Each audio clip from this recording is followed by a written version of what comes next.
What up, everybody? This is Double G for the Fight Game Podcast. Special episode here.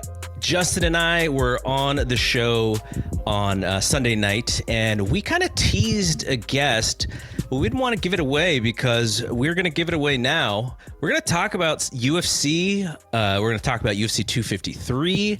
We're going to talk about some of the stuff that happened over the weekend, and we're going to do so with our special guest, the AEW World Heavyweight Champion, Jon Moxley. What's up, Jon? Just ready to ruin this show and just really ruin everybody's day with my ramblings about my theories on the fights that have come recently and are to come. I'm very excited about this, actually. I can tell you are too, because you hit the people with a double G. So yeah. That I don't know. They know me. I don't know if you do that regularly, but you're very excited. On the guns blazing, double G, babe. On the Observer, I go by Garrett. I don't want to throw Meltzer off too much, but here, we're a little bit loose. I'll go with double G. But also, I mentioned Justin. Justin is here too. Justin's been doing a lot of stuff for us when it comes to the G1. His first G1 cast is out there, and he's going to come back on Wednesday and Thursday with more audio. Justin, what's up? What's going on? All right, hello. So nice to meet you. So we're gonna actually get started here, but before we do, I kind of want to, I think people are gonna be like, oh, I didn't know Jon Moxley was a big time UFC fan. So Jon, like, where do your UFC or MMA roots come from? Like, when did you become a fan of this stuff? Well, probably like a lot of wrestling fans that are MMA fans as well, that are around my age.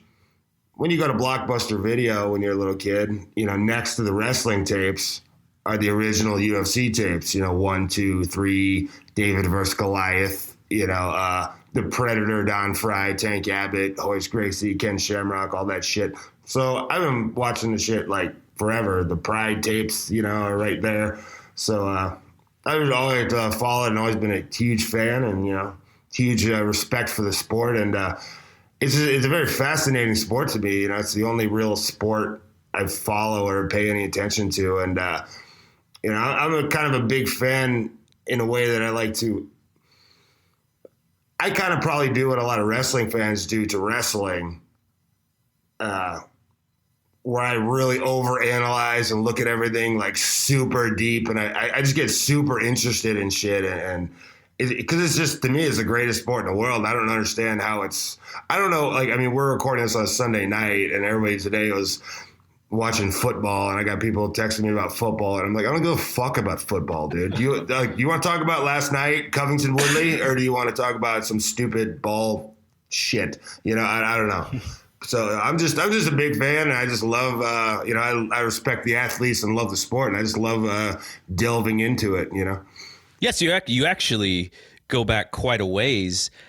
Justin, I know you're a jiu-jitsu practitioner, or maybe you used to be. I don't know how much you're doing it now, listen, but that's kind of like, it feels like an overstatement already. Yeah, I studied jiu-jitsu, and when I was living in Japan a couple years ago, I was sometimes competing for Max Jiu-Jitsu in Kinsho, and did like the Hickson Gracie Cup in 2014. But I'm not, I practice a little bit, but Jon probably practices more than me because I heard, Jon, when you were on the Observer a couple weeks ago, you were talking about you trained for the G1 last year like a fight camp. And I did competition teams for like grappling, and that's cool and that's hard, but MMA fight camp is different because striking has different cardio. So just my background is mostly grappling and wrestling club at college and shit like that. But so it's like grappling. I love grappling. And talking about, Jon, the MMA camp, how is that different? Could you compare that to like grappling training? Is there any way you could describe it? Well, in terms of intensity or difficulty? I was doing a little bit of everything. Like for me, I started doing like jiu-jitsu and grappling in like 2008. I was doing pretty hard for a couple of years. And but at that time I was in Cincinnati and I was in the same place. I was working a regular job and working, indies and stuff. And as it took off for me, I ended up leaving Cincinnati, and I was out couch surfing in Philadelphia and around the country. And as I got more successful in pro wrestling, it just kind of like got to where like I haven't trained in like, I don't even remember how long. So it was like kind of an off and on thing. I started Extreme Couture when I was in Vegas, like 2015. I try to get in there on my days off.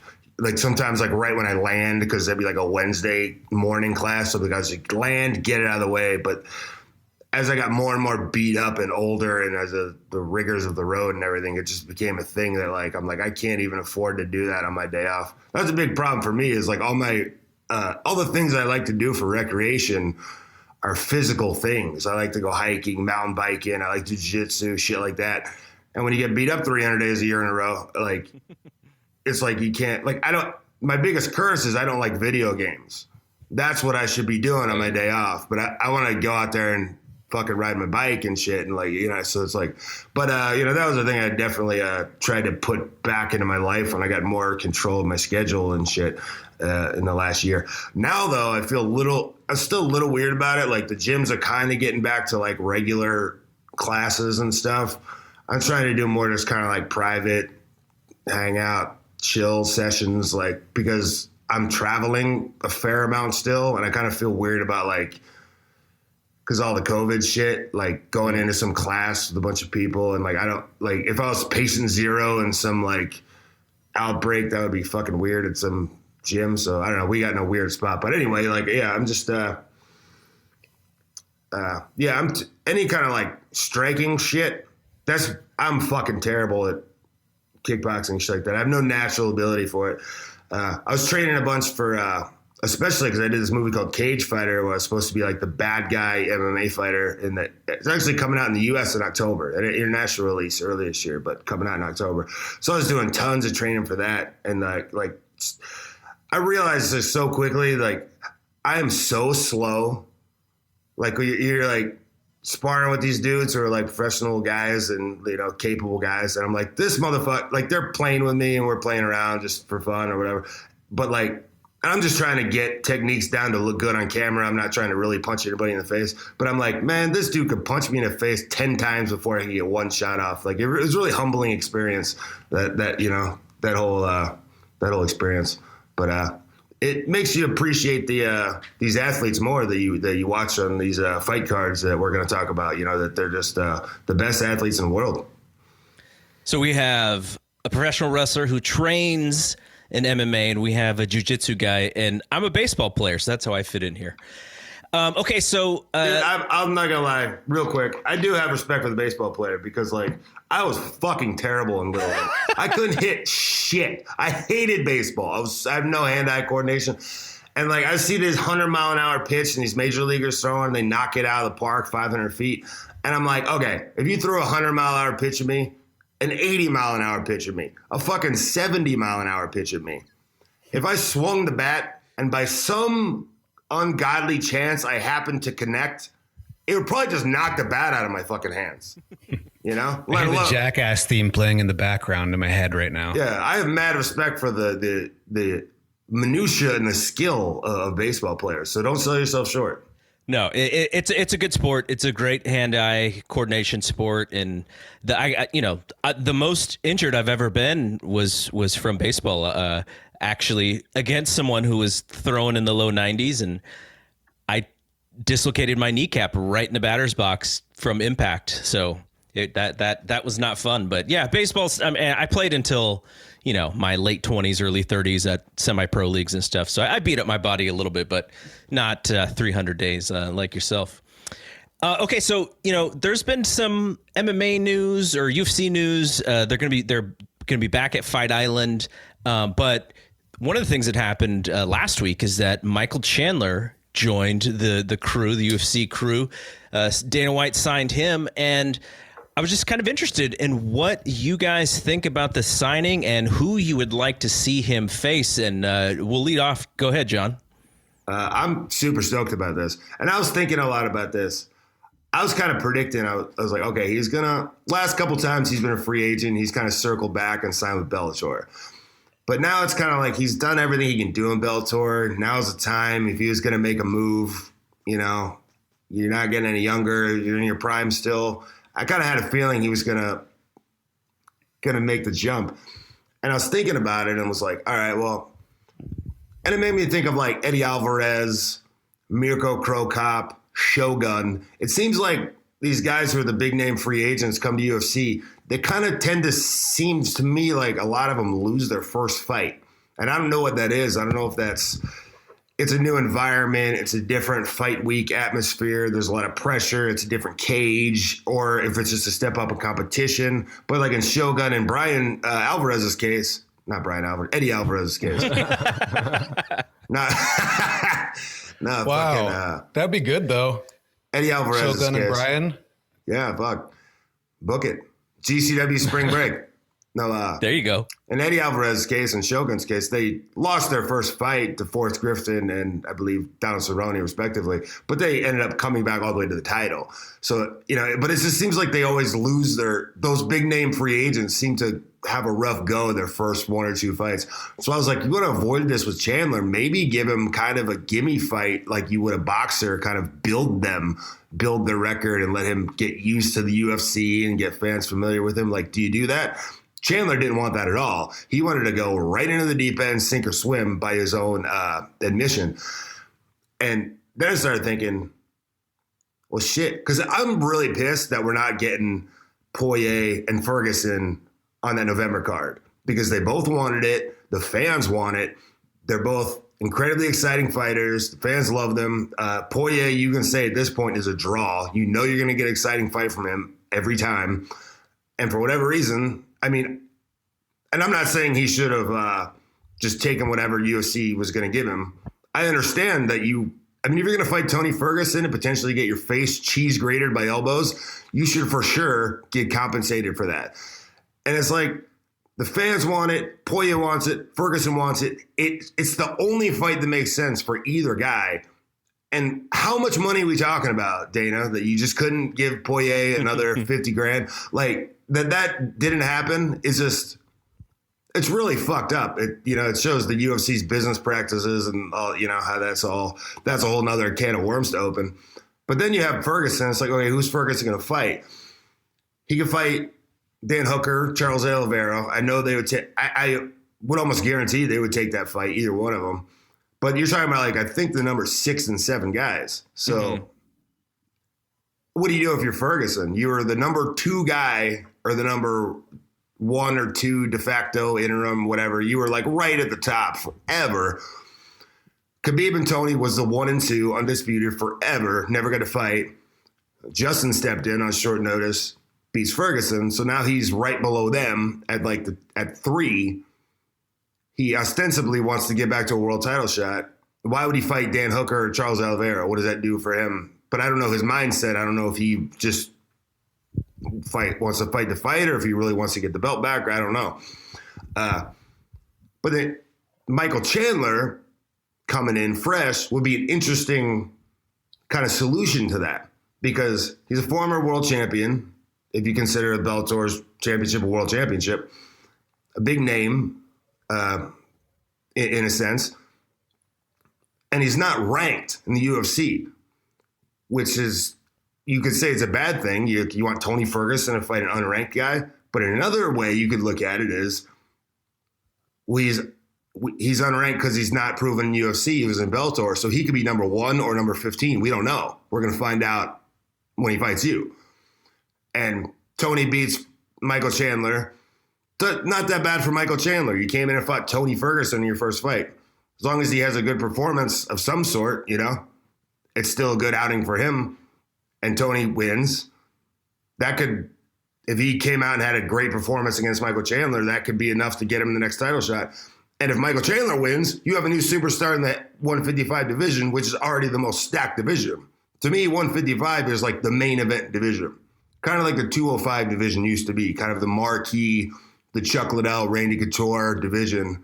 To me, that's 155 now with the Connors and Khabib and Justin and Tony.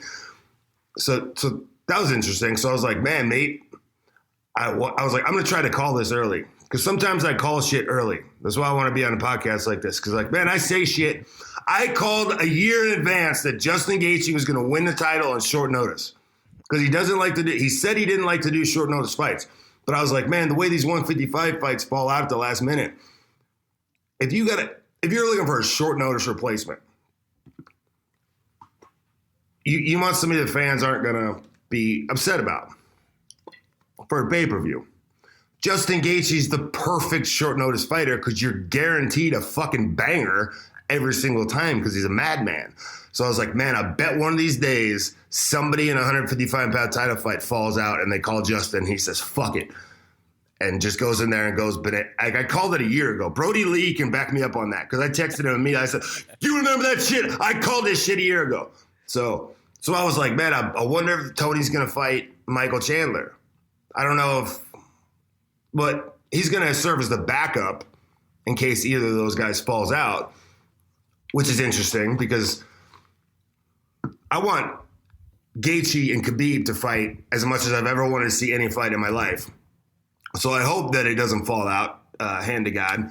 But if it did, now with this newcomer, it's very interesting because either guy falls out, now you got a guy who could potentially, no matter how long the odds are, he could win the UFC title on his first fight.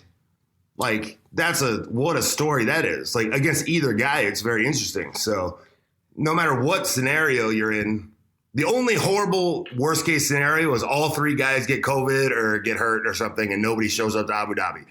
But we're guaranteed something cool is going to happen on that night, you know? We don't have to hold our fingers and hold our breath, cross our fingers and hold our breath like we do every time Tony and Khabib fight, that something bad is going to happen the week of.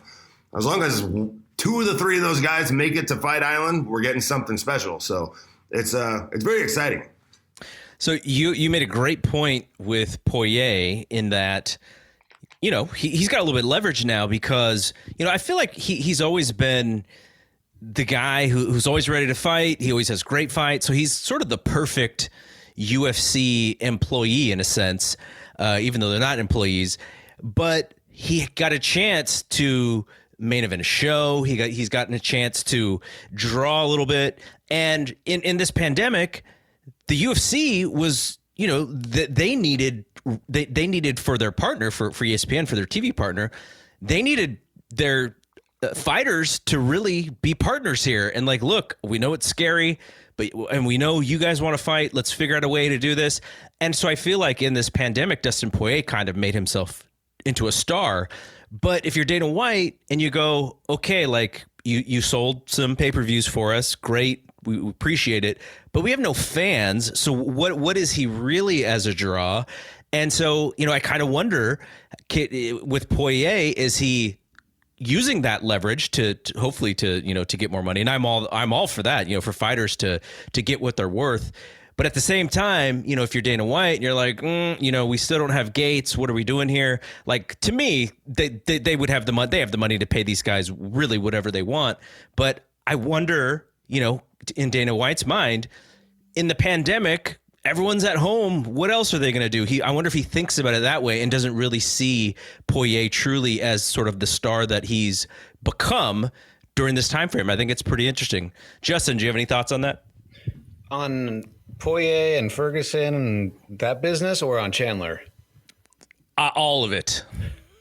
Well, with the Ferguson fight, I don't have any answers for that. That's like, over the years, it's turning into this algebra. That's a crazy algebra formula. Then there's no answer. There's never going to be this fight. I don't know how it's going to happen. So I have nothing more to add on that. But with Chandler, what John said earlier about when these kind of fighters, like the stars from the outside, come to UFC, there's a tendency or like a pattern for these guys to kind of choke or do something. So they're not the same like fighters they were outside the UFC. It's like the Crow Cop effect. Remember when Crow Cop came to UFC? He was like a totally different. I forget who his first fight was. Was it Czech Congo or something? Gabriel Gonzaga kicked his Gonzaga, that's right. That's who it was. It's exactly 2007, 2006 or something. He was like kind of like right off that Pride peak where he was just destroying people in the early 2000s, and he was a huge star in Japan.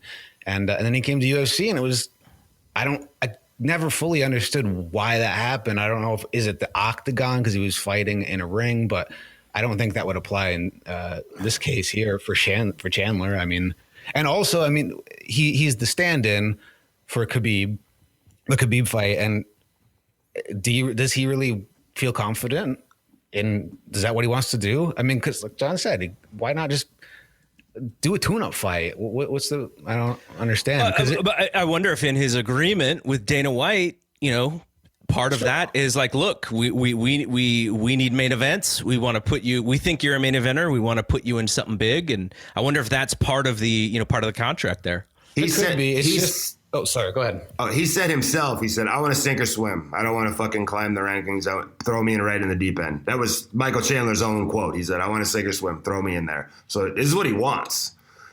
So, I mean, if you're the boss, that's what you want to hear too. That's true. It's just I think a lot of UFC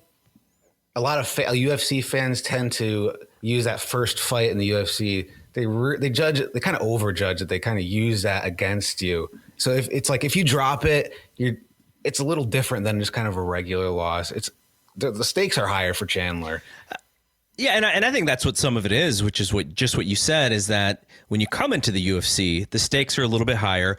Though, as far as the Crow Cup thing, like he was a gigantic star in another company where MMA was just as popular, even maybe more popular for his time than it was here in the US. So I think there were other things involved with that one. But for someone like Chandler, the UFC, they're going to give him much more, much better competition. But he is at a point in his career where he's a vet. So it's either if he does not look great, it's going to be either because he's so cage weary as a vet.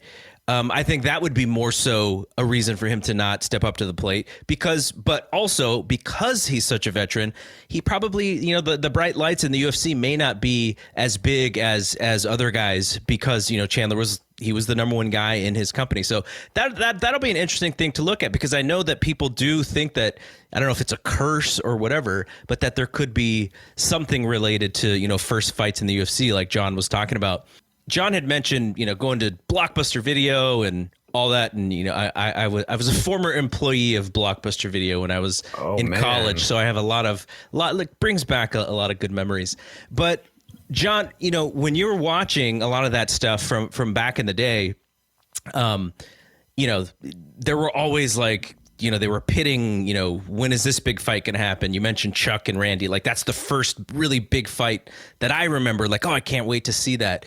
Are there any more dream matches out there for you?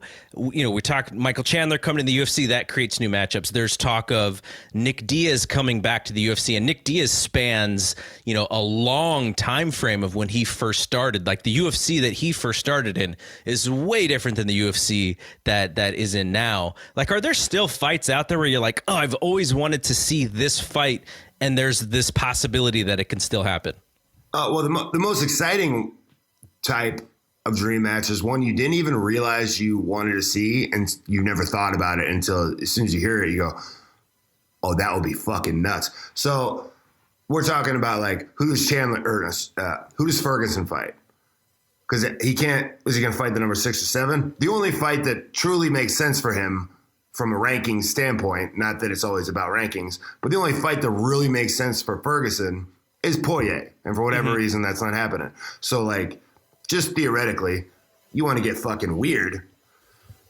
And we can't, until it happens, you can't believe it's, he hasn't won since 2011. He hasn't fought in 5 years. But if Nick Diaz is truly coming back, what about, like, you want to get fucking weird? What about, like, Tony Ferguson, Nick Diaz at 165, like, catch weight at 170?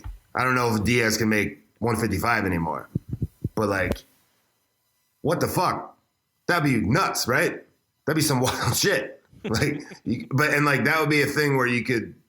It's a big enough name to where it's not really a step down for Ferguson. It'd probably be his biggest match ever from a from a name from a box office standpoint. And I have no idea who Nick Diaz would have in his mind, but like that's a wacky thing he could do, you know? I mean, he probably has Conor in his mind, which is who everybody has in their mind when it comes to that. Like, you know, Nick Diaz is only going to fight for big purses, I would imagine. I don't know. I feel like I think because that's an unsettled rivalry, that him and Nate split 1-1. You could argue that Nate won the second fight. I didn't think so when I initially watched it. I watched it again like a year later and tried to be unbiased as possible about it because I'm a Nate Diaz fan. And completely unbiased, I thought Nate won. But it was so close, you could call it either way. But so they split, and that's kind of unfinished business for Nate. I don't think Nick would ever fight Conor for that reason. Or probably even Masvidal for that reason. Because they're got the whole... They got the loyalty thing, and they're not going to step on each other's stuff. I don't think. So even though the brother revenge thing would be a great storyline, I don't think Nick would ever fight Conor. Here's a question. Now, GSP's name gets thrown out there pretty much once every 3 or 4 months, just because he's GSP, and he's not too old to where he couldn't come back, but he's still got that prestige in his name. There are fights. If he did want to come back, that would be for him. Anywhere from Conor to Usman. We've heard stuff about that historically. Would something with GSP be of interest in any way? Like, do you look at GSP and go, oh, that's a dream fight, GSP versus X? Oh, GSP versus anybody is a dream fight. That's like, hell yeah, sign me up. But I don't think he's coming back. Theoretically, I guess if it was like, all right, he wants to come back and win a third belt and he thinks he can make 155 and he's going to go against Beeb, I guess I could see it. But I think he came back a couple years ago when he came back. I think he came back because he thought he could beat Michael Bisping and be a 2-division champion. I think he specifically thought like, well, I could beat Bisping and they'll give me the fight. And he just came in, beat Bisping, peaced out. If he really has got a hankering to fight Khabib, maybe, but you think fucking GSP is going to get off his couch in his beautiful mansion in Montreal and fucking and get his ass driven up in the cage by fucking Kamaru Usman? No, yeah. Fuck no, he's not doing that. He's good, and I don't blame him. And if he wanted to, I'm like, sign me up. But and that's not any kind of insult to GSP. I don't think he's coming back. And until I see, same thing with Diaz. Until I see it, I'm not going to waste too much time thinking about it. Although there's interesting matchups. There's another one for you: Nick Diaz and Colby Covington. Because strangely, Colby Covington kind of has developed into that Diaz style of the heavy volume and the high cardio. And, oh yeah. But he has wrestling, so that'd be real interesting. The one that I always wanted, and this would have been, 3-4 years ago, when Cain Velasquez was still Cain, after John Jones beat Cormier, I think it was the second time. I thought I would have loved to see Jones step up in weight and face Cain, because I thought Cain, the Cain Velasquez when he was still great, I thought would have been the one guy that John Jones could not have just, pretty much used all of his skill sets to beat, because Cain was so good in certain areas that John couldn't just do the things that he did. But unfortunately, Cain, lots of injuries and stuff. But Jones is still out there. Like, is Jones and Stipe something that you're interested in seeing? Oh, Jones at heavyweight, like, take my fucking money. Like, whoever against Stipe, Lesnar, like, I guess it would be one of those two. That'd be the only options at this point, right? It's seemingly that's what he wants. So, or like Jones and Ngannou, dude, that is some interesting shit. Because now he's stepping up. Now he has a weight and a size. Just the fact that he stepped up a weight class now is a potential vulnerability. But does his skill set negate the size difference of? Put him against like a guy like Ngannou. It's like that is some super interesting shit. Oh, yeah. Does just the Godzilla-like power negate his greatest of all time skill set? And yeah, I mean, Jones is a big motherfucker. He's not small, so that's real interesting. And I mean, the interesting thing to me with Jones is that I think, Jones is a very smart fighter. And I think he knows that as he gets a little bit older, fighting at 205 with these guys coming up, like Dominic Reyes, I don't know how you scored that fight, but knowing that, okay, if I go up, some of these guys will be a little bit more of a sit and duck than some young, hungry fighter like Dominic Reyes, who is in his prime. So I think he's smartly doing this. But he also doesn't have to really take anything but the best fights. And I see him. Here's an interesting comparison for you. I don't think you're that big of a boxing fan, but when Sugar Ray Leonard in the 80s, Marvin Hagler was always trying to get this fight with Sugar Ray Leonard, because Hagler was kind of the guy who was the best fighter, but nobody would fight him, and he never really made that big payday. And at some point, Sugar Ray retires. Hagler thinks he's going to get the fight. Doesn't happen. So Sugar Ray comes back later in his career, and he sees Hagler slowing down. And he's like, okay, I got him. And so they have what at the point was, one of the biggest fights of all time, and Sugar Ray ekes out the victory. I see Jones thinking in that way, like, okay, there's more of a risk in losing to Dominic Reyes because he's not this gigantic name. But I think I can beat Francis Ngannou. I think I can beat Overeem. I think I can beat Stipe because of some of the athletic gifts that he may have. Those guys aren't going to be as slick as someone like Dominic Reyes is, and so he'll utilize different skill sets. I truly think that that's kind of where his head is at, because he's one of the smartest fighters of all time, no matter what you think about him sort of outside the cage. Yeah, that, and he's kind of got nothing to lose if he goes up to heavyweight. If he goes up to heavyweight and gets starched by Ngannou, and then we're going to think anything less of him. Like, no, he's the greatest light heavyweight of all time. Took a risk, went up in weight, got knocked out by this giant dude. So kind of, I don't think anybody could fault him for giving it a shot, Yeah. All right, so we're going to talk about UFC 253 in a bit, but I want to talk about the Colby Covington and Tyron Woodley show that happened on Saturday, and I know that you were very interested in that fight. How disappointed were you in Woodley's performance? Man, let me preface this by, I was looking at the line, I think Woodley was a plus 270 underdog. So I'm like, man, that seems a little much to me, a little egregious considering he only needs one punch, man. Tyron Woodley needs one punch, and not like a lucky punch, not like, oh, it's a puncher's chance. No, it's a fucking Tyron Woodley punch. Like, he needs one. Yep. So seemed a little much to me, but I was like, So in a situation like that, just for fun, I'm not a big gambler, but sometimes I live in Vegas, so it's really easy. I go to my neighborhood little casino here and throw a couple bucks down just to make it a more fun experience, get some skin in the game. I also put some down on Cowboy out of sentimental going for it, really. But I is he one of your favorites? Yeah. I mean, everybody's, yeah. I ended up losing 300 on the whole night, but anyway.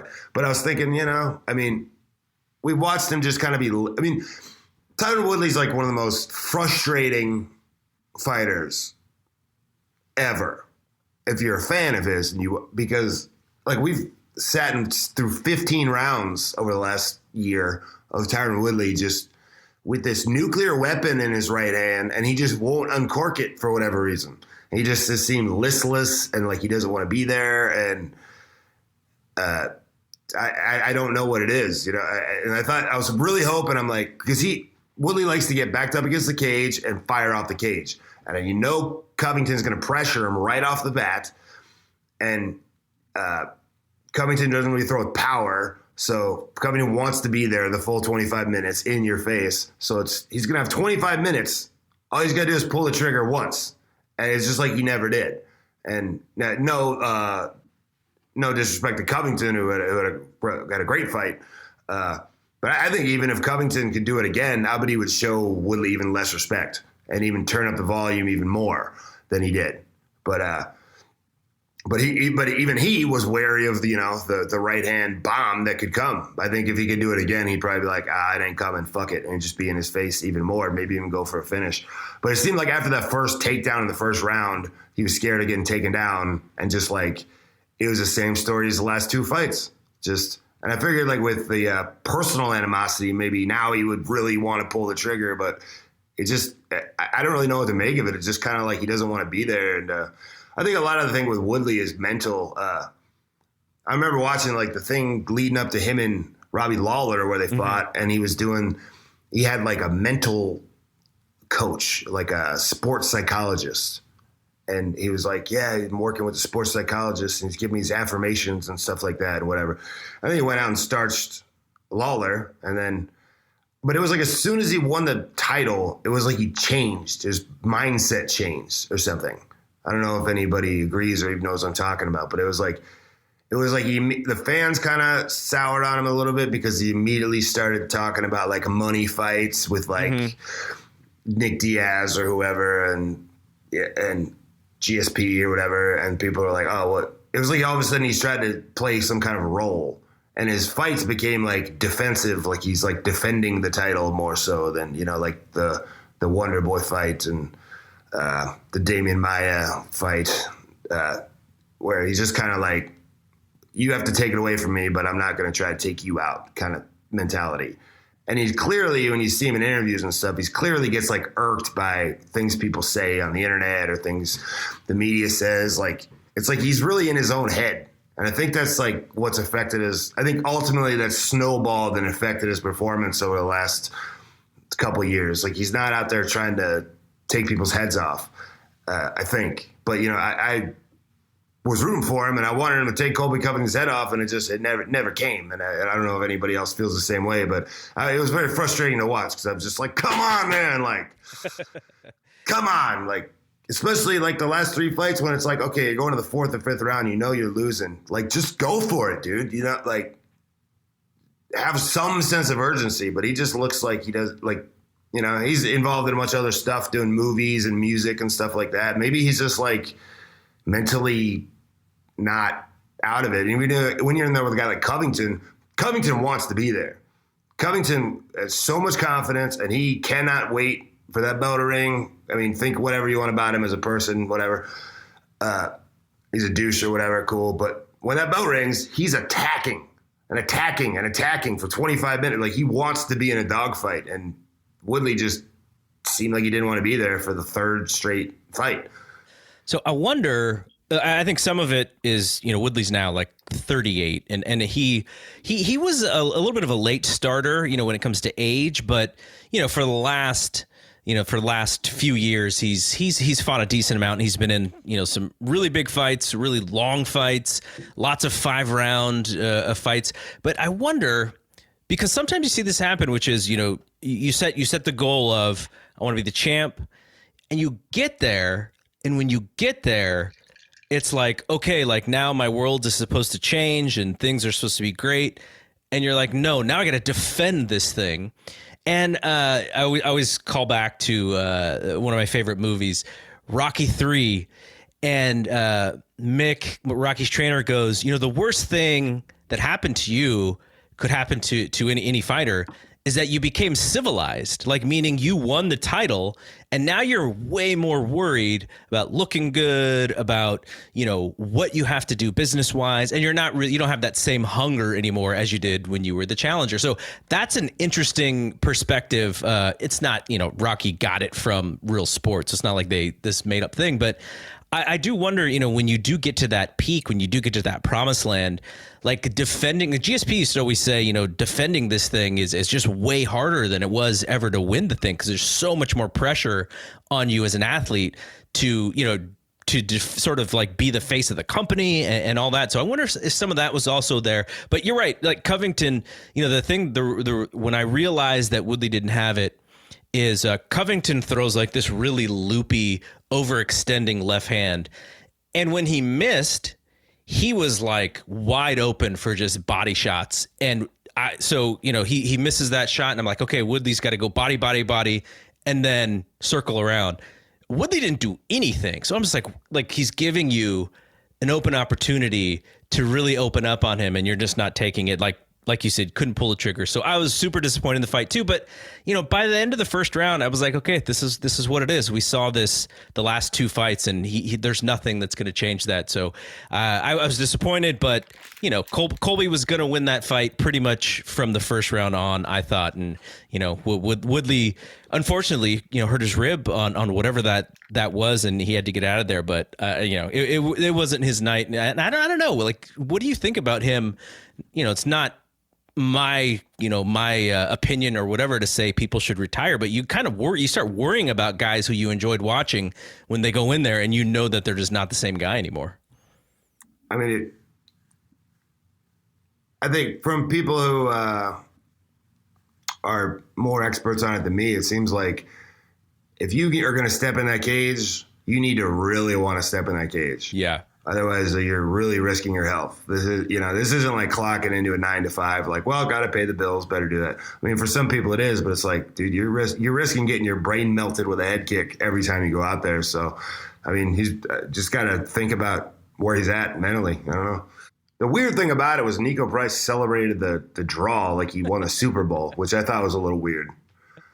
Yeah, I don't know. It was kind of like he was just sort of happy to be in there with them. I don't know. It was kind of a weird thing, especially in MMA. But okay, so another thing that I was looking at, kind of wanted your opinion on, the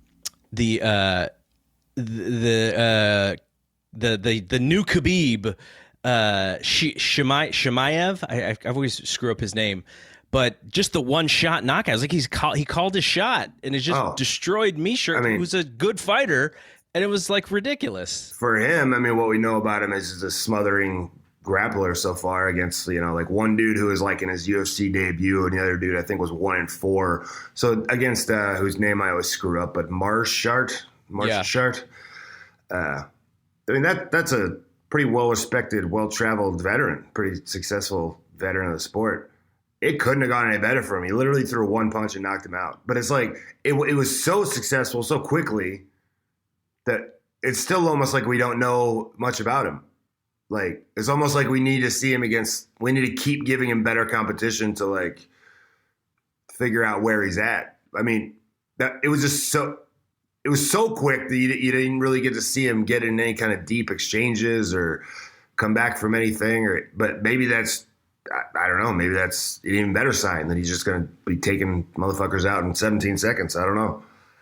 And then Johnny Walker, I thought Johnny Walker was going to be out. I watched Ryan Spann. It almost sort of like, okay, like this is how you beat Johnny Walker. And then all of a sudden, they both punch each other in the face at the same time. And it looked like Walker got the worst of it. And then Spann kind of gasses out a little bit. And Johnny hits these nasty elbows to the side of the head and these hammer fists to the side of the head.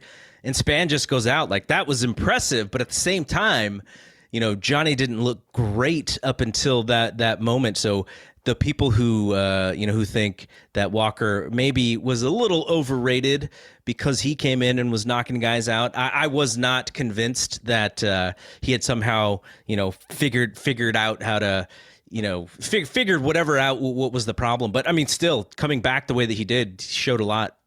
Yeah, I fucking love Johnny Walker. I got no problem with it. I mean, a couple years ago or whatever, when he came in on a 3-fight streak, you're still looking for somebody to beat Jones. You're like, maybe this is a guy. This is the fucking truth. Johnny Walker was spinning shit. Hell yeah. But, he has ups and downs. And that's a typical Johnny Walker fight. It's just going to be fucking wild. And he's unorthodox and crazy. It's going to get weird. You're not going to be able to – you have to kind of dictate your regular – pace and style on him. Like, the guys have been able to just take him down and grind him out and make him look normal. But if you're gonna be standing with him, some weird shit could happen at any time. He might do a rolling thunder kick or some shit. The weird thing about it to me, well, it's a little controversial with I think his corner had some problems with possibly the elbow in the back of the head. And it, definitely questionable. To me, it looked like legit. it looked right on the temple to me. Yeah. Yeah. My question, though, to somebody who would know better than me, I don't know if either of you guys know, like in the official rule book, that's not a 12-6 elbow. The 12-6 elbow has to be the top of the head. Yeah, from up to down. Because there's a 12-6 elbow, but his opponent's just in a different spot. Right. I see what you're saying. So, like, a 12-6 elbow to the temple is legal, but at the top of the head is not legal. Yeah, I wonder about the angle. If it would be a true 12-6. Yeah, that's a good question. Well, I guess if he was bent over, it would be going horizontal. But if his opponent's bent over too, then what's the difference? I don't know. This is for somebody above my pay grade. Okay, so I think Justin might be back on, so we'll bring him on for this question if he is. Mackenzie Dern, who I really enjoy watching because I think she's like this. She's like this baby giraffe. Like you can tell her ground game is awesome, but her striking game has been really terrible at times. And she's trying to put it together. And, maybe hasn't been as serious about her training and the dieting and stuff in the past. She's a young woman, but now, she's a mom, and this is her second fight in a row after giving birth, and she's had 2 very impressive wins. But I was just kind of interested in Justin's opinion about the Ren Marcos just kind of giving her the ground and saying, come back, come down to the ground. Actually, I don't think Justin is back on. But what did you think about that? Like, obviously, everyone knows Mackenzie Dern, like where she wants to be. Yeah, I thought I saw him on here, but I don't think I see him anymore. But I don't know. He's still having some troubles. Yeah, just worst mistake. Now I can't remember her name off the top of my head, but worst mistake she could have made going around with world champion Brazilian jiu-jitsu. Like, she made it look easy, just like thinking 10 steps ahead. If you saw her post-fight interview, she was talking about the things she had in her head she wanted to do. She wanted to see if she could pull off a submission that had never been done by a woman in the UFC before, but she ended up armbarring her. But just that it's like a child and an adult when you get to the ground with her is just you should have done. Looking at it now, like, she should have done everything she could have, bucked her off, scrambled, literally ran away. Anything you could do to not go to the ground with Mackenzie Dern probably would have been a better course of action, because once she was trapped, it was just like quicksand, and at no point was she not in complete control. Yeah, just the transition from the armbar to a different angle on the armbar to a different angle on the armbar. That stuff was amazing. Like, what a beautiful thing to watch too. Yeah, I love watching high level grappling like that. I love watching scrambles, and I love watching people go from option A to B to C to finish, and like just watching that stuff, to me, like, that's as exciting as a crazy firefight knockout to me. Right. Yeah. No, it is amazing. It is. For me, like, I marvel at it because it looks, it's almost like in another sport, just like running a play to perfection, or maybe even having to improvise a play, because when she's down there, you could see her trying to set one thing up and then it doesn't work, but she immediately goes to something else. And this is just all great grapplers, not just Mackenzie Dern. But just the idea that, you're just so repetition that you know where to go if one small thing isn't necessarily working, the way that it's supposed to. Like, that stuff to me is really amazing. And not having ever taken a jiu-jitsu class, I can watch that stuff and go like, this stuff is ridiculous. Yeah, she's in the Matrix when she's down there. She's not, like, everything is in slow motion to her. She sees everything. Like, the bullets are in slow motion. She grabs them out of the air with her fingers and moves them around. Like, she's totally in the Matrix when she's down there. Daniel Cormier is like that with his wrestling a lot. When you see as a single leg and he tries the first way, and then he moves to option number 2, which is a trip or whatever. And I love watching little shit like that. Like pops me to no end to watch like super masters at work like that. Yeah. So I kind of teased this to people in our Fight Game Podcast Facebook group. I said, hey, good shot. I'm going to talk to Jon. It's going to be about the UFC, but he agreed that I could ask one pro wrestling question. So this one pro wrestling question is going to be sponsored by Bet Online, and then we're going to get into the UFC 253 preview. But the one pro wrestling question is about, so it was announced on, would have been Friday or Saturday, that you were going to be on the Bloodsport show. Josh Barnett tweeted it out. I believe it's October 11th. Correct. October 11th in Indianapolis, if you're anywhere near there, if there's even tickets available anymore. And I think it's going to be available on Fight TV if you aren't. So yeah, Fight TV. That'll be really cool. It's going to be a really cool show to watch. I was at the Bloodsport show WrestleMania 35 weekend. Was that the one that you checked out? I was at the one in Jersey. Yeah. Exactly. Yeah, I was there. Yeah, so that was the way that building was. It was kind of interesting because if you were on the second floor, you could see, and if you were on the first floor, you couldn't see because people were standing right in front of you. But we were in the second floor, the little raised area, and so you could see everything, and it was just it was really, really cool stuff.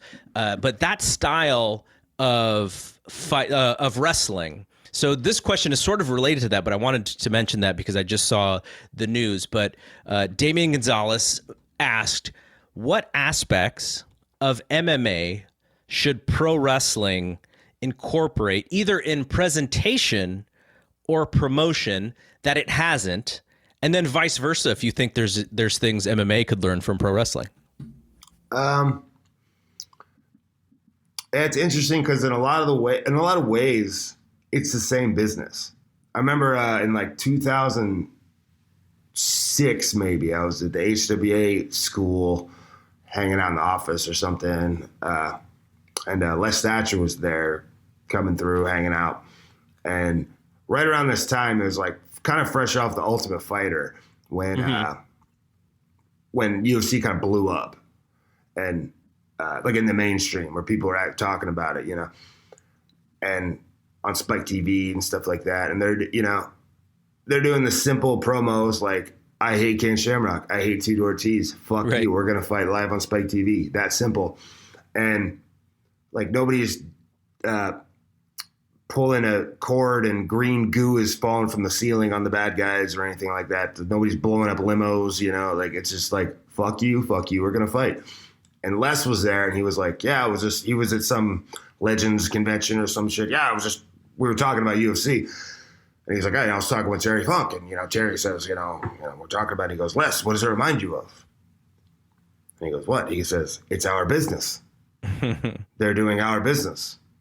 And we're not doing it anymore. Or something like that. But Terry Funk was like, it's our business is what they're doing.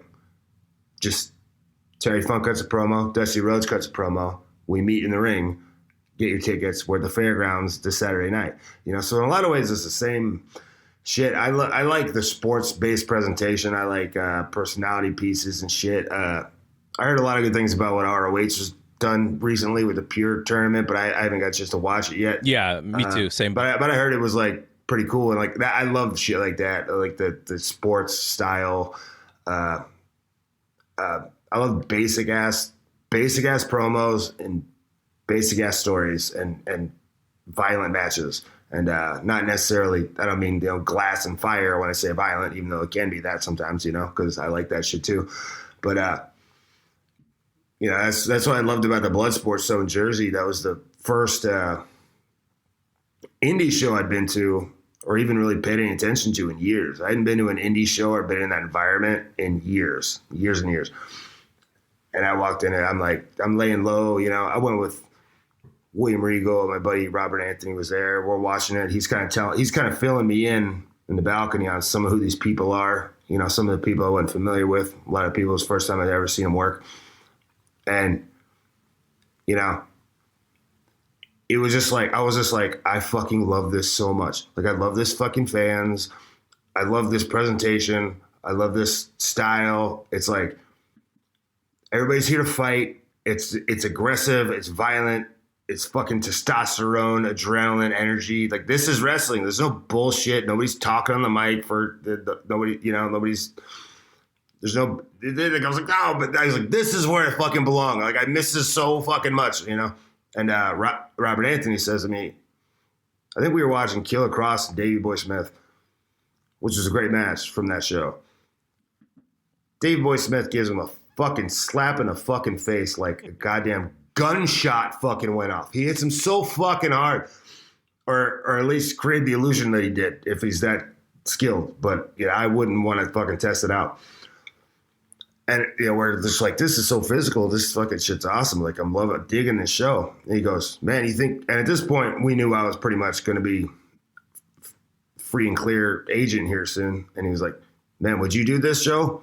And I was like, I have to do this show. And he was like, oh shit, it's on. Like, and I was like, we'll get to it later. I still got a few more months. But so I was excited about that. One thing I think pro wrestling could do is just straight up knockout finishes more. Mm-hmm. Where it's just like, the dude's out. Just get out, you know. You don't even have to pin him. He's out. Like, I'm totally into that. Because Bloodsport does that, you know, like, knee in the face, he's done. It's like, it's over, you know? Like, I think that could be, especially with, I think there was a discussion recently I was hearing about that, and I was like, yeah, that makes sense. Like, with all this concussion stuff and everything lately that, you know, people are talking about, like, I could see that being implemented more and more to be aware. You just fucking kick a guy in the head, it's over. Like, and if you get the audience to become accustomed to that, like the Bloodsport audience already is. WWE audience, that would take a long time. AEW, probably same thing, but like, and the, you know, the different styles of wrestling, and yeah, I don't know. But I mean, I could see that being a thing to incorporate, you know, just kind of when dude's out, he's out, and no need to pin him. You know, like, it's over. Or like, just like, I beat Brody Lee with a choke. And he went out and it's over. Like, no controversy. It's like, he's out. It's done, you know?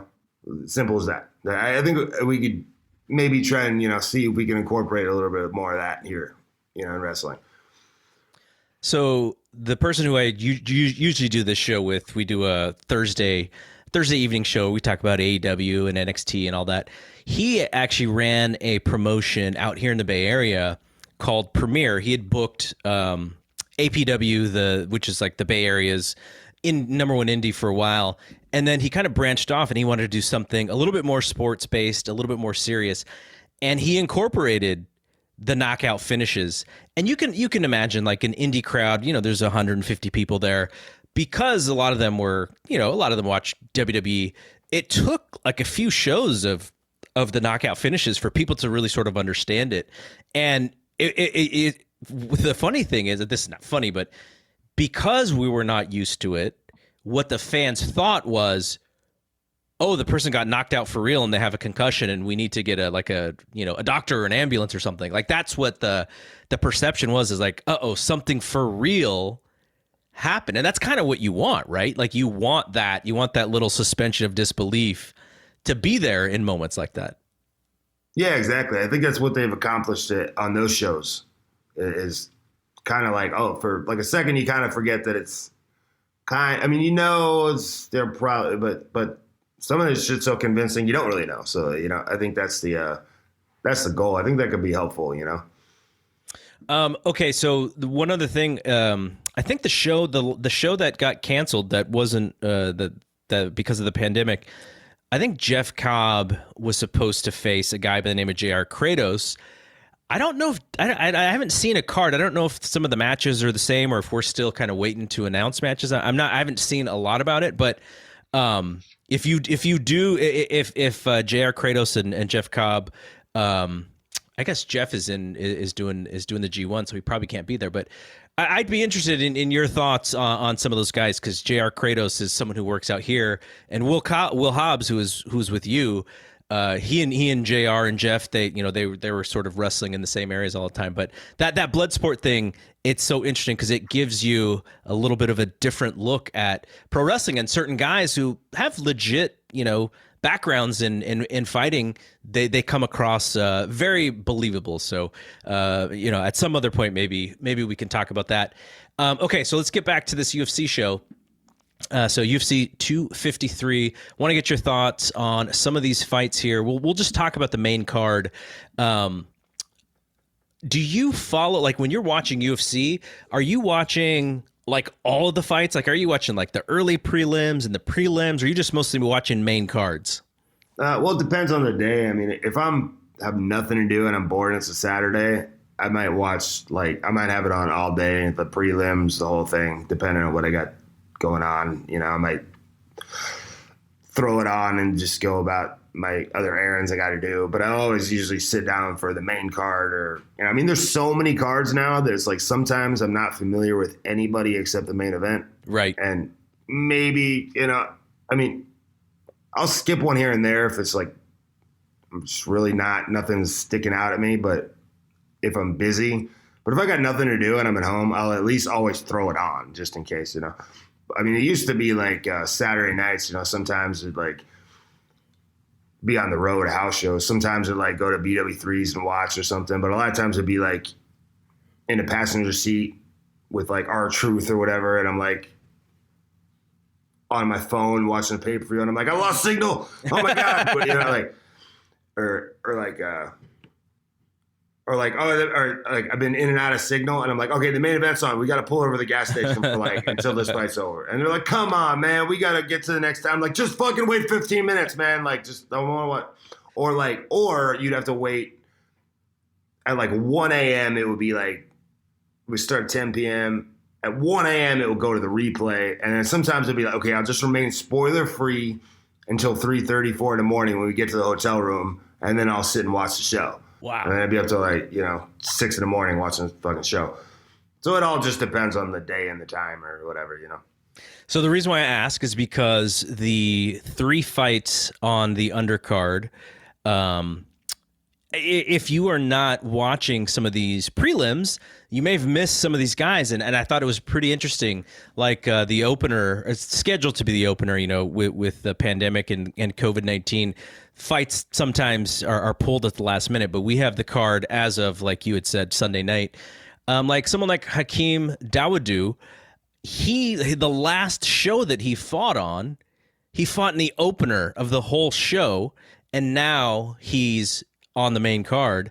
So it's pretty interesting how, they put some of this stuff together, because if you're not really familiar with some of the prelim stuff, people may not be aware of who some of these guys are, which at some, to some extent, it's not a bad thing, because you can see someone like Dawodu, and if he's impressive, then you're like, oh, that's a new guy who I'm now going to follow. But I just thought that was kind of interesting when I looked up and down this card. So Dawodu is facing... now this is where I needed Justin's help. He was going to help me with some of these names. Zubaira Tukhugov, and if you've watched both of these guys fight in the UFC, they've been very impressive. Dawodu's 4-1 in the UFC. Both are unranked. Tukhugov is 4-1-1, and Tukhugov is probably best known for being part of the scuffle with Conor McGregor and Khabib. He was in the mix on Khabib's side, and I think he even got suspended as part of this. So they're going to open up the show.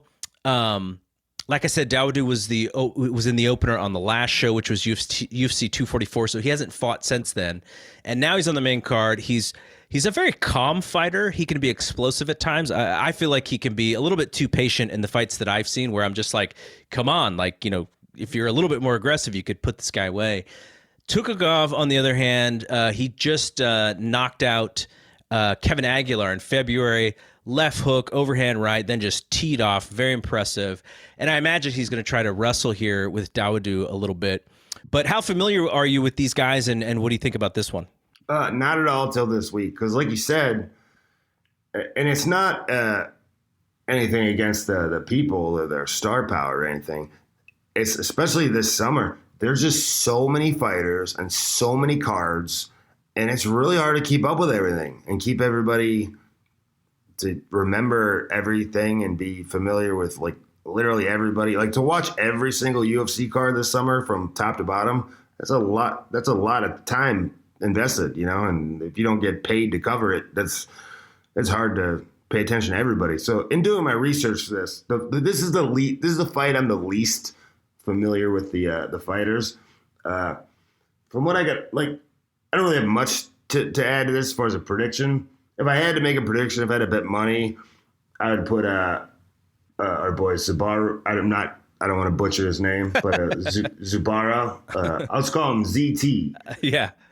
I mean, he's a better record, more experience, seemingly a more diverse game with the wrestling and so forth. Whereas this other guy seems to be, from what I've seen, more just a Muay Thai kickboxer guy, very patient. You only got 15 minutes.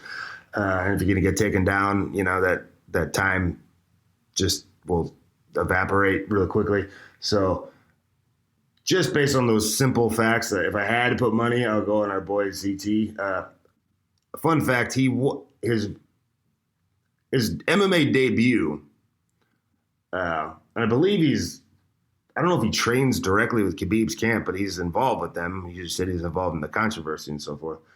But his MMA debut was in a one-night, 8-man tournament, old school. Wow. And he won 3 fights in one night and won the tournament. That was his very first MMA night where he won 3 fights in the same night. So this dude's he's a bad motherfucker. And I mean, I can't make a very educated prediction, but just based on the facts that I have, if I had to put money, I'm going to go with ZT here.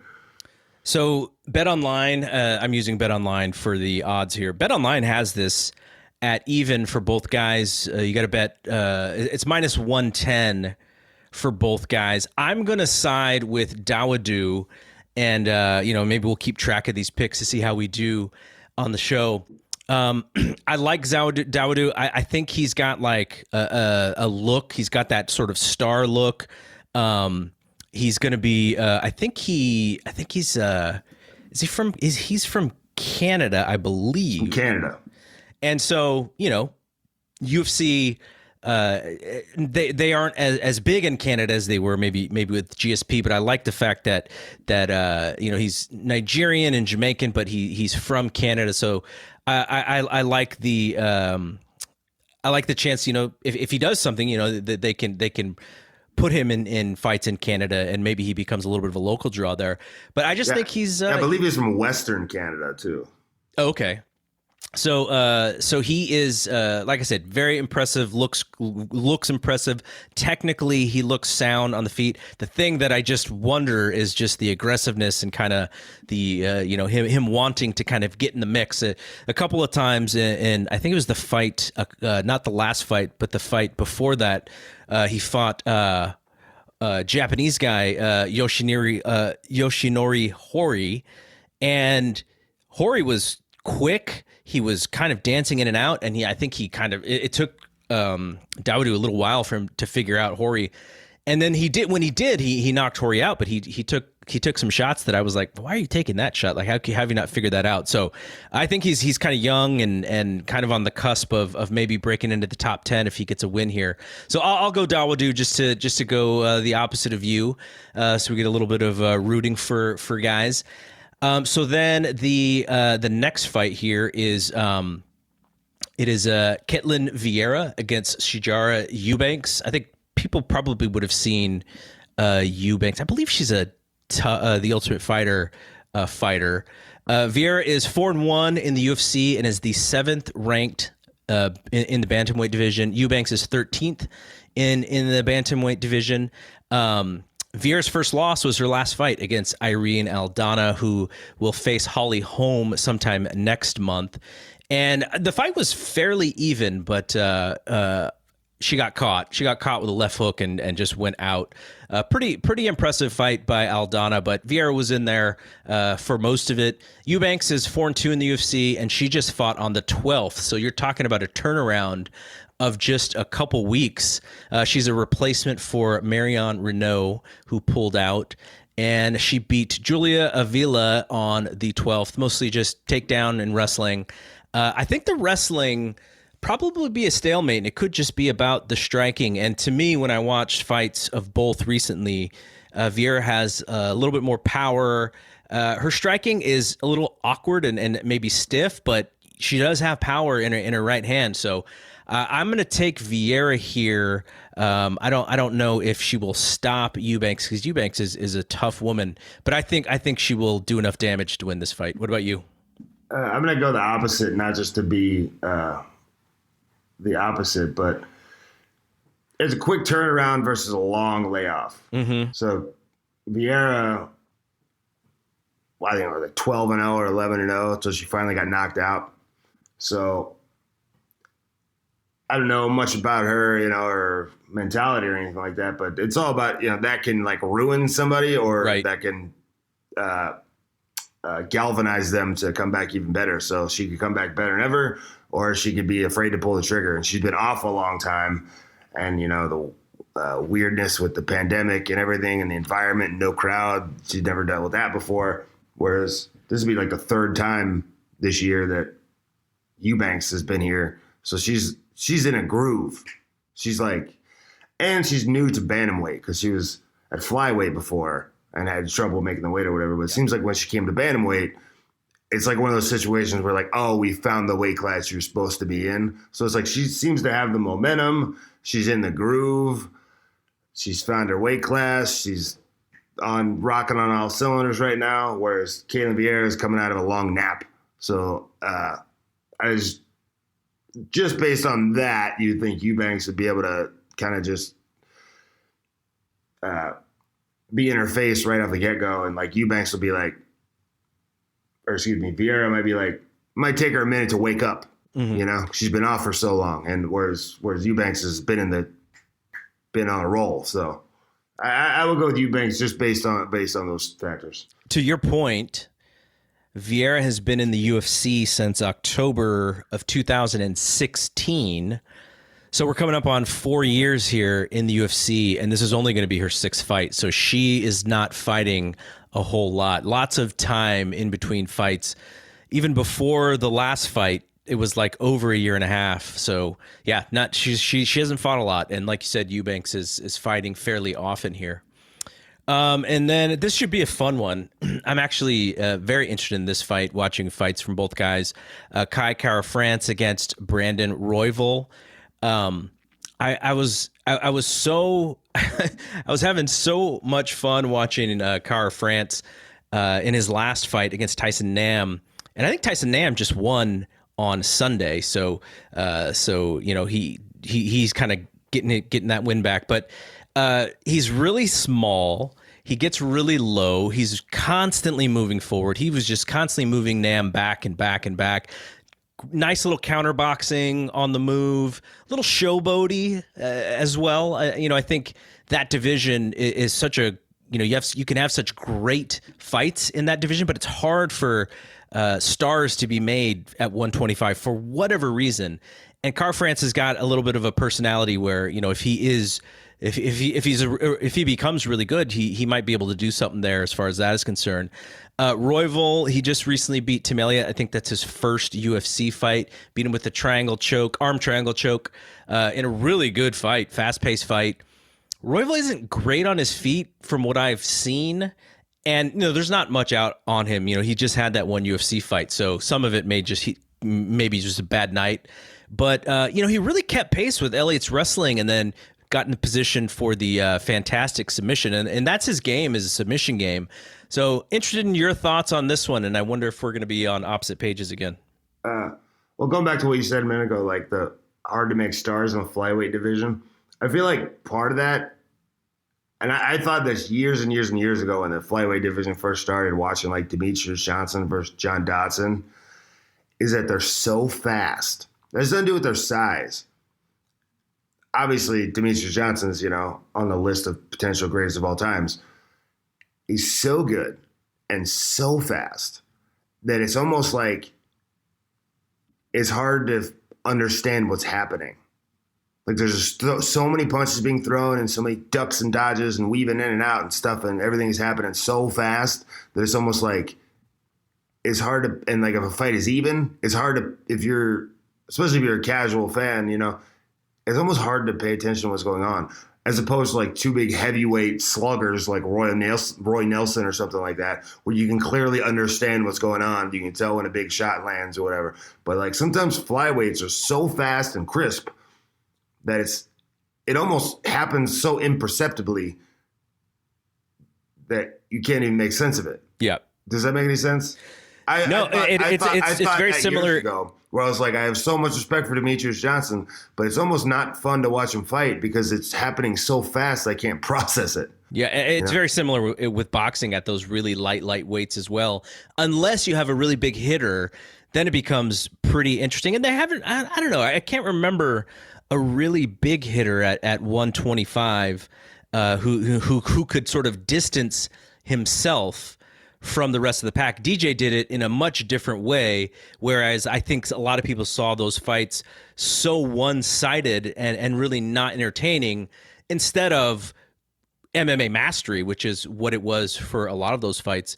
But yeah, no, I agree. And, but I do think there is an opportunity, for someone that's, in that weight class to just kind of show out. And I'm really interested in this fight because I think Car France has a really great personality and just a great style that if he is the goods, he could possibly, become something.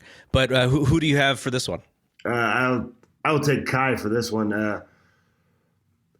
Interestingly, maybe that goes to, you don't see a lot of power at 125. I believe, I hope I'm not wrong on this, but it seems that he has no finishes in the UFC. No, has not finished a fight. So everything is gone to 3-round decision. Yeah, only one loss, but he's really fun to watch. He's got a lot of experience. Compare that to Brandon Royval, who is really hard to find anything on. He got the one fight with Tim Elliott. But the interesting thing about him is a few months ago, he was working at like a correctional facility. He was still working his regular job. He literally just quit his job. He was working a full-time job and training on his off time up until a few months ago. So this is all, he's super excited right now. I just seen an interview with him. He's super excited because he's like, fuck yeah, I don't have a regular job. My job is full-time training now. I'm a professional fighter. So he's super early in the game. Like months ago, he was clocking in for the 9 to 5. So this is all going to be a big, crazy experience for him. Now he's on a main card of a pay-per-view. He's going to fly to Abu Dhabi. He may never have traveled internationally before, and the jet lag and all that. I've wrestled in Abu Dhabi in a million countries like that, and it screws with you. You wake up in the middle of the night, you can't go to sleep, your clock gets all screwed up. I think they're going to fight at a weird time in Abu Dhabi, I think, so that it can be live. But so it's going to be a big experience for him, and that might be a big it might be kind of a culture shock for him to like be in this big main card and on a plane to Abu Dhabi. 3 months ago, I was working a regular job. And he just got less experience. Kai Car France he's fought in at least 13 countries over quite a number of years. So he's used to the travel and the experience and all that stuff. And, besides everything else, he's with City Kickboxing, which that whole team is on a roll right now. And, Israel Adesanya is also on this card, so they're going to be coming in as a team, supporting each other. The whole team will be there. They'll all be Team City Kickboxing all the way. So with all that support behind him and all the factors, I can't see. You never know, but I don't think. I hope it's a good showing for Brandon Royval, but I don't think that this is his night. Yeah, I pretty much agree with you on this one. I think the striking is going to be the factor here. I don't know too much about Royval, like you said, but I asked our UFC insider Ryan Frederick, who also writes for the Wrestling Observer. I just asked him, what do you know about Royval and he just said, not great on the feet, but very good on the ground. 7 of his 11 wins by submission. So if he could get Kai there, then then it could be trouble. But I'm going to lean towards, like you said, the experience and what I saw from the stand-up game and what I saw from the stand-up game from Royval. So I'll stay with you on this one. All right, so that leads us to the last 2 fights. Dominic Reyes against Jan Blikovich. Reyes is 6-1 in the UFC, number 1 ranked light heavyweight. Blikovich is 9-5 and the number 3 ranked heavyweight. Though that record of 9-5, he's on a roll. He's won 7 of his last 8. He knocked out Corey Anderson with a beautiful short right hand in his last fight. And after, that 7-1 comes after losing 2 in a row. And then he just, went on a bit of a roll. So and he, he's not a young guy. He's been fighting for a while. So Reyes, I think everyone saw the Jon Jones fight. That was his biggest sort of his coming out party in a sense. But before that, he knocked out Chris Weidman, lit him up, straight left hand, and then the Jones fight. How did you have that Jones fight, by the way? I already knew the result when I saw it. So. Oh, okay. But looking at it, Reyes won the first 2. I believe the third was really close, and Jones won the last 2. Yep. So it's I look at it like Jones won. Reyes didn't do enough to take it away from him. And if that fight had gone on if they did after the 5th round, if they had said, okay, we're just going to keep fighting until the finish, 100% Jones wins. Like, Jones was gaining steam. He figured him out. Reyes was gassing. If that fight had gone any longer, it wouldn't have got any better for Reyes. To me, Jones won, even though if you want to score it like that, I got no problem with that. Super close. I mean, that's another kind of like quintessential argument about like scoring in MMA is like, do you score it like you would a baseball game? Or like, okay, let's see if I get this right. Like, okay, we score 8 runs in the first inning. Mm-hmm. And then for the next 7 innings, we don't even get a hit. We suck. We get shut out. And every single one of those innings, you score a run and a run and a run and a run. And then we get to the 9th inning. Now it's 8 runs to 8 runs. But then you get 1 run in the 9th inning and you win 9-8. I probably screwed up that math. Does that make any sense? Like, where we dominated the majority of the game, but like, we're counting your runs that you got at the beginning toward the end. Whereas at the very end, does that make any sense? Am I completely out? No. Yeah. Like at the end of that fight, Reyes was fucking done. He was not beating Jon Jones. He was gassing. Jones was taking control. It wasn't going to get any better. So when the clock ends, do you give him the points that he scored in the beginning, like the way you would in a baseball game? That's just kind of like for instance, like a Nick Diaz fight. Nick Diaz doesn't think he's ever lost a fight ever. Yeah. His last 3 fights with GSP, Carlos Condit, who I actually think he beat Carlos Condit, and Anderson Silva. But he didn't get knocked out. He didn't get submitted. He didn't give a fuck about your scorecards. He's like, why aren't we still fighting? We should have 50 rounds, not 5 rounds, like let's just keep going until there's a finish. So that's kind of a existential argument about like how scoring is. But the point is, I don't believe he did quite enough to win, even though he came as close as anybody has came. If they fought again, if Reyes and Jones fought again, I think it looks just like the second fight with Gustafsson. I think this time Jones takes him apart. So I look back, and it's not even competitive. I look back at my scorecard for that fight, and not really a scorecard. I was just kind of writing about it and in live time, and like you said, I had him winning the first 2 rounds, and I also had him winning the 3rd round, but it was a close round, and I had Jones winning the last 2. So technically, by the scorecard, I had Reyes winning 3-2 or 48-47. But in my notes, I said, even though technically I have Reyes winning this fight, I think Jones is going to get the decision because of the fact that a lot of times in fights like this, you're looking for something that shows that the challenger is rightfully taking this fight from the champion. And I think that's sort of natural, even though according to the actual way that you're supposed to judge a fight, like that shouldn't factor at all. I just think the human side of judging, which is Jon Jones has won all of these fights. He's never, really, except for maybe one or two times, even been close to losing. Thus, what I'm seeing here is a close fight. And I don't know if I could justify giving, Reyes the fight. I do think there's stuff that goes on in judging like that. So, yeah, I mean, I had Reyes winning, but it was like so close that you couldn't really argue either if he did win, and you couldn't argue if Jones won. So it was kind of like, yeah, that's sort of expected that to happen. So and I'm kind of glad that the decision went to Jones, because even though, I've been rooting for somebody to beat Jones forever, you want somebody to have that moment. But it's like, I don't want it to be like that, where like he was getting beat up in the 5th round and he won based on the points he scored in the 1st round. But like because it's not a game of how many people can score the most points it's a fight. And at the end of the fight, he was not kicking Jon Jones' ass. He didn't kick Jones' ass, so he shouldn't get the belt. In kind of there's one way to look at it, But I mean, but it's a sport. It's not. But if you look at it like a fight, like, I don't know, it's just an interesting discussion about like how fights are scored or whatever, I don't know.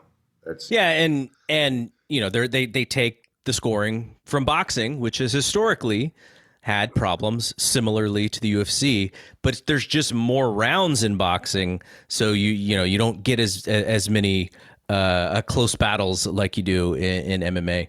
Yeah. But okay, for this fight, I'm rooting for Reyes, or not, excuse me. I like Reyes, but I'm not rooting for Reyes. I'm rooting for Jan in this fight as a fan, not anything against Reyes, but clearly because Reyes lost to Jones. And I feel like if Reyes wins, it'll be like another one of those kind of like unfinished storylines where like he's the champ, but he's not really the champ. Mm-hmm. Like that was a little weird when DC was a champ, because even though DC's like one of the greatest, it was like, but he didn't beat Jones, and like, but Jan never fought Jones. So at least if Jan's a champ, Jan can say, no, I'm the champ, undisputed. Well, you never beat Jones. Well, Jones ain't gonna fuck with me. That's why he left and went to heavyweight. Well, that feels better to me. That feels like a more complete, rounded out storyline for me as a fan. Yeah, I mean, when he knocked out Anderson, Jon was there, and the fight didn't happen, but he was calling him out. So I think Reyes is going to win because I think he's just a little bit more slick.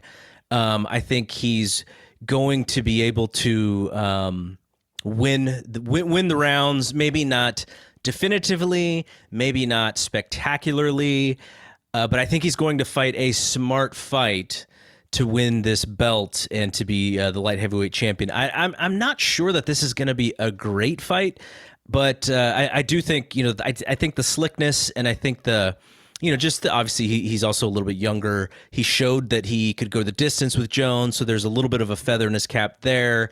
And I think he'll get the decision. This is I'm really interested in this fight, but just like I'm trying to think of it stylistically in my head, and I'm not sure this is going to be a fantastic fight. But when you're fighting for a light heavyweight title, a title that Jon Jones has won, and whoever wins, Jones is probably going to have something to say about that. But I do think Reyes will at least pull it out. I agree that I don't know why, but I feel like there's not going to be a lot of fireworks in this fight. Yeah. Like Reyes said, he was like, I'm glad I got to feel what it's like to go for 5 rounds. Now I know how to, because I gassed out. Now I know how to pace myself and so forth. But part of the thing that makes him so good is that he's aggressive. And he was headhunting Jones in the 1st round. He was chasing him around the cage. Oh yeah, he knocked him down. And that's I feel like that's him. So it's like, will he be himself, or will he try to go like, okay, now I'm going to be different because I know what 5 rounds is like. So is he not going to fight like you normally would and just relax and go out there and be himself and do his thing? Is he going to get in his head and try to conserve his energy? Whereas Jan has more experience, and look at his record. It's like, it's got a winning record, and there's some losses in there, but it's like win by submission, win by decision, win by knockout, win by decision, win by submission, loss, win by knockout. So it's like he can knock you out. He can submit you. He's like, it could be any, he's got a lot of weapons. Like anywhere the fight goes, like he could potentially win. So I think Reyes is like one submission, but I just feel like more well-rounded, more experienced, more like depending on where the fight goes. Like I just feel like Jan's going to either like grind it out in a decision or even end up with some kind of like submission late, like in the fourth round or something. Like they get on the ground and he just got more tools than Reyes has. He's got power, you know. I was thinking that today because when he knocked out fucking Rockhold and Corey Anderson with like short punches. Oh yeah. No, he didn't rear back and put the whole kitchen sink into it. Like short punches knocked their fucking dicks in the dirt. So like he's got power. So like if he tags you, that sucks. And that's sort of why I think Reyes is going to fight smartly, because he knows if they get on the inside like that and he does get hit with that kind of shot, not great. So he could use his kickboxing. He could keep his distance. He could strike from afar rather than get caught with something like that. So that's why I kind of think it might not be a great fight. And if Reyes, kind of moves and uses his not even a certain style, but just fight smartly, he probably feels that he can win by decision. If he's thinking, now I know what 5 rounds feels like, I could train for that. He probably is thinking, I need to get this fight deep, and then I have him, if I get it deep. So this next fight is super interesting because you have one fighter who is just an amazing fight of the night caliber at all times. And then you have Adesanya, who can fight in exciting fights, but also strategically, he's very slick. He's not gonna take too many crazy chances. They both fought Yoel Romero, and one of those fights was a fight of the night, and one of those fights was whatever the opposite of a fight of the night was. And this is Adesanya's second defense of the middleweight title. Costa's a number 2 contender. So I'm just wondering as well, like, I don't know if I can envision what is going to happen here because of the styles that both of these guys have. Well, it seems really obvious, but sometimes you never know what's actually going to happen once the bell rings. Adesanya, obviously, counter striker. A lot of there's all this trash talk going into it. So like, is he trying to provoke him psychologically? Because the big problem with Yoel Romero is that he didn't come after him. He didn't engage. He just literally stood there and led to, and he had to pick him apart from the outside and got his decision. But he or nobody was really happy about it. I don't think that him provoking him psychologically with all the trash talk and all that, he's saying he's on steroids and he's going to pop for USADA and all that. I don't even think that's going to make a big difference, because it seems to be that's how Costa fights all the time. Like, and his trainer said, if he stands still, we're going to take him out, and if he backs away or runs, we're going to hunt him. That's what we're training for. That is admittedly the game plan from Costa's camp. They're going to hunt him. So it's going to be no different than any other Costa fight. He's going to chase his ass down and try and put him into the cage. So, which seemingly plays right into Adesanya's hands. Mm-hmm. They're both super confident. I feel like both of them truly feel like they're going to win this fight. By the way they're talking trash, by the way they both of them so have won this fight. Like, that none of them, I don't think there's any gun shyness. I think they both truly believe like they're going to win for their reasons. An interesting thing, I was watching Dan Hardy break this down earlier. An interesting thing he said was, despite, his physique and his intimidating appearance, Paulo Costa's not really a murderous puncher. He's got a bunch of TKOs, but he doesn't have any knockouts. So he overwhelms guys with volume. A lot of times they're not even accurate shots. He's hitting you on the shoulder and the elbow, whatever, but it still hurts. And guys are like going unconscious as the ref is stepping in and they're hitting mat. He doesn't just clip guys like a Tyron Woodley one-shot knockout thing. And Adesanya's probably going to be aware of that. So he'll probably be willing to get hit a little bit. So like he's going to back him up to the fence immediately. this is an interesting thing. So like he's very basic, Paulo Costa. A lot of like winging lefts and rights. He's like a young Vanderlei Silva, or young Vitor Belfort. And Izzy's a lot taller. So it's going to be hard to level change, really, or to get out of, so he's going to have to do a lot of playing the matador and try to stay off the fence. Because if he gets up against a fence, which he's likely to get at some point, he's not going to be able to level change and get out. He's got to pick one way or the other to go, to the right or the left. But Costa's throwing a right and a left. So it's like, you got to pick one or the other. It's either a right or a left shot getting swung at you. You might get out of the way of one if it's timed perfectly, but you're probably going to get hit. It might hit you in the guard or the shoulder or whatever, but it's gonna hit you. So he's going to take some physical abuse in this.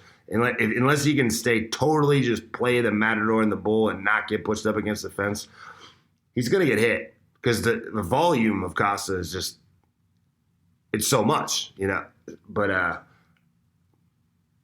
it'd be interesting if he doesn't have respect for his like knockout power, I don't know, but I mean, I don't want to get fucking hit by Costa. And another thing is, do you think, I got my notes here. It looks like a fucking ransom letter from a murderer. I can't even read my own handwriting. Another thing, like psychologically with Adesanya is like, he's taking the loss the win against Romero. He wanted to fight Romero. He called out Romero. Nobody wants to fucking fight Romero, but he called him out because he thought he could beat him. But he thought he would easily counter-strike him, possibly take him out. But it turned out to be kind of a less than exciting fight in a lot of people's eyes. He didn't like that. He was very upset about it. Blamed Romero of not wanting to fight, whatever it is. But he's looking at it like a loss. That's how he's viewing it. So this is what I was going to ask you, which is, do you think he's putting a little bit of pressure on himself to have a better fight, a more entertaining fight? He's a main event of a pay-per-view again. He probably doesn't want to hear all the media and all the fans complain about, I can't believe I paid for this fight. I wonder if there's some pressure that he's putting on himself that could make him, maybe be a little bit more in the way of some of Costa's shots. 100%. I mean, because he said it himself. I was watching the thing earlier, and he was like, everybody's got to come back from setbacks. I was watching a thing where, McGregor came back from his loss to Diaz, and he came back and he won both belts, and he used the loss as fuel. And I'm thinking like, dude, you didn't lose. You beat Yoel Romero. It wasn't a loss. It was a kind of a frustrating fight for you, but it's not even like you lost. But he's looking at it like, he's using this as fuel to have an even better performance. And I think if he wants a guy to come at him and counter-strike him, I think Costa's going to come right at his ass. But he makes guys miss, super highlight, slow motion level shit where, for video packages and stuff where dudes just... And that's the thing. The first 3 minutes is going to be the most interesting because, if dude, he comes out swinging, trying to push him up against the fence, swinging big haymakers, and he's missing. When guys start missing in the first couple minutes, then they have to make an adjustment. And then, do they go to grapple? Do they go to wrestle? Do they change it? Whatever. Do they get frustrated? So it really is it's like a toss-up. It could go one way or the other. Exactly what's going to happen, and just... is it the bull or the matador? Who gets it? But I talked to a guy, I won't name him just in case I don't want to, but I talked to a guy who's a professional kickboxer at a very high level. And he told me Adesanya is going to absolutely embarrass Costa. Make him look fucking stupid. He's going to completely just make him look like a baby out there. He's just going to completely outclass him, embarrass him, piece him up, and it's not even a question. He's going to completely embarrass him.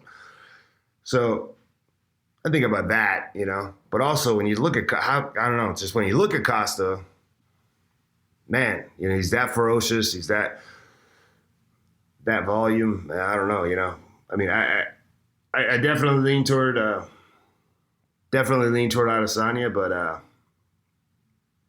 mean, if he's that aggressive and wants it that bad, I mean, anything can happen. It's a fight. Yeah, I'm going to lean Adesanya as well. I do think he's the better fighter. I do think he is going to have a better game plan. And, the thing that does kind of get in the back of my mind, though, is just this willingness to prove himself after that fight. Anderson Silva had similar terrible fights because, of sort of the matchup. And, people get mad at Anderson Silva, too. And, Dana White would I think there's a famous couple, maybe even more than one, press conference where he was just so fed up about it. But at the same time, I think Costa is the perfect person for him because he's going to engage, he's going to move forward. And like what you said, possibly even play right into his hands. And Costa probably thinks like, look, I can knock this guy out. So this is how I'm going to do it. Yeah, like the thing about Adesanya punishes you for overcommitment. Right. And everything Costa throws is 157% committed. Yes. So like he's going to get hit, but I wonder if the strategy, the best strategy for Costa, because Adesanya's thinking like, okay, finally a guy who's going to engage me and I'm going to counter-strike the fuck out of this basic idiot and I'm going to fucking make him look stupid. I'm going to be in the Matrix doing back spinning elbows and fucking hit him 3 times before he hits the ground. What if Costa pulls some Romero shit just to fuck, just to fuck with Adesanya and doesn't engage him? And then now, I'm just speaking theoretically, What if he doesn't engage him? He pulls the Romero shit. And then Adesanya is like, oh, God, I'm on pay-per-view again, and my guy won't engage me. Right. And then he gets like, oh, would you just fucking come to me? And Adesanya gets out of his game. Right. I wonder if that would be a strategy Costa would employ. I mean, I doubt it based on everything we've ever seen from him. But, I mean, that could be some mental warfare going on there, So I mean, if you wanted to piss Adesanya off and get him out of his game in the first 10 seconds, just literally do what Yoel Romero did and just stand there, right, and just see what happens. I mean, you could. I don't know. So when you have you looked at any of the lines for any of these fights yet? Anything enticing for you to bet on? I have the bet on lines. Lines are the ones that I'm up, but I imagine they're probably a little bit different from what you can see in Vegas. No, I haven't looked at any of the lines yet. I should get into betting online because it seems like it's much simpler, and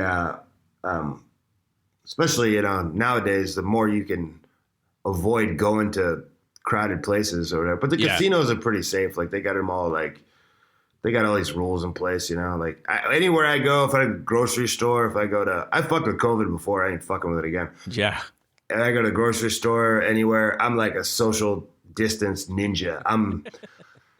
I'm doing barrel rolls in and out of aisles. I'm staying 5 feet away from everybody. I'm avoiding. If I see somebody come up the way, I turn back the other way. I'm avoiding everybody. I'm hand sanitizer. I'm in and out. Like I don't get within 6 feet of anybody when I go somewhere. But I like to do old school. I like to have the physical ticket in my hand. I like to pay in cash. It's just it's more fun that way. I'm not a big gambler by any means. When I first moved to Vegas, I was like, I'd never been here before, but I got in a cab and was going to like a hotel or something. First day here, and the cab driver goes, "You gamble?" I was like, "No." And he goes, "Don't start." I've seen so many people come into this town and they left with nothing. I don't even know how to play cards, really. I don't fuck with that shit. But occasionally I'll bet on a fight just to make it more fun. Yeah. My rule in general is only bet on underdogs because it's not that much fun to bet on a favorite, unless they're like you're a real big fan of them or something, or if you put a big bet on an underdog, maybe just to even out the risk a little bit, maybe bet on a favorite just in case. But if it's an underdog, that's where you could actually make a little money off of. That's worth it. Like if the line is big enough, and if I have a feeling about it, if like I'm fun or it's a fan of that person. If it's like Cowboys a negative 700 underdog or whatever, I'll be like, fuck it, put $100 on the Cowboys, see if he comes through. Because if he does, that'll be super fun. The best I ever did was I won $4,000 on Michael Bisping when he beat Luke Rockhold. Oh, wow. Because I just had like a feeling, because he came in as like the late replacement. Rockhold gave him no respect. It was all acting all arrogant, and Bisping had this great story, and I just had this feeling. I'm like, man, I feel like magic is in the air. So I think I put like $500 on Bisping, and he ended up knocking him out. I won like $4,000. That was the best I've ever done. So occasionally I'll do a little bit like that just to make it a little more interesting. So the technological problem that our buddy Justin has here, he can hear us, but for whatever reason, his mic is not working. He just wanted to add, he thinks Jan's only chance to win is via KO. He thinks otherwise Reyes is going to win. He thinks Adesanya is way more versatile, way more options to put Costa away, and he thinks Adesanya will be surgical and pick him apart. And he said the only way Costa wins is with a crazy KO. So we're all sort of we're pretty close to the same idea on those fights. So I guess the last thing is I just wanted to read off what the Bet Online odds were. I think we're sort of. Your feeling on who's the underdog and who's favored is probably right on, but some of these odds are a little bit closer than I thought. Adesanya is a minus 172. Costa is a plus 147. Dominic Reyes looks like the heaviest favorite of these main card fights. He's a minus 265. Blikovich is plus 225. Ellie, no respect for Jan. Right. And Kai France is minus 230, Royval plus 195, and then Vieira minus 175, Eubanks plus 150. So and I already mentioned the Dawodu and Cherkov fight. So all right, man. So that is it for the preview. And did you get your fix of talking MMA? Yeah, man, this is pretty fun, man. This is fun. I actually, I prepared. I wrote terrible, illegible notes. I was about to say, like, when's the last time you did research and studied up on something for outside of like a test or something? Well, I mean, a lot of times I do it just for. That's just kind of the fan I am. I just enjoy this sport. It's interesting to think of all the different angles. To think of like. Their mental state coming off their last fight, or the location, or the different intangibles, and just see it all play out. I just find it also interesting. I kind of tend to do all that research like on my own anyway, just for fun. And like if I walk into a TV or something, like if there's a lot of people who are like fight fans that I know or whatever, and if a bunch of stuff happened that day or that morning or whatever, I'll like corner them and be like, dude, you see this fight coming up? Like, and I'll be like, let's talk about it. And I'll just corner somebody and force them to talk fights with me for like, so this is fun. It's not a, like you literally, if you just fucking knocked on my door and be like, hey man, you want to talk fights? I'd be like, okay, come on, sit down on the couch. It's bullshit. So not hard for me at all. No, that's awesome. And the next time you're like you're at a gym or you see some fighters, you gotta kind of sidle up to them and ask them some of the psychological questions we were wondering, and it'll give a little more insight for the next time. Oh yeah, especially like the dudes that are like more experts. Like I used to fucking bug the shit out of Bobby Lashley because he like knows a lot of guys and trains with a lot of guys. So I'd be like, yo, who should I put money on, dude? Like, what do you think's gonna happen? Like, give me the fucking dirt, like. Do shit like that all the time. No, that's awesome. Okay, so that is it for here. So I hope people enjoyed that. A little bit interesting. Get to listen to Jon Moxley talk UFC and MMA, and I thought that was really cool. So for John and poor Justin, we'll have to figure out what happened to Justin. I'm Double G. We'll see you when we see you. Peace out.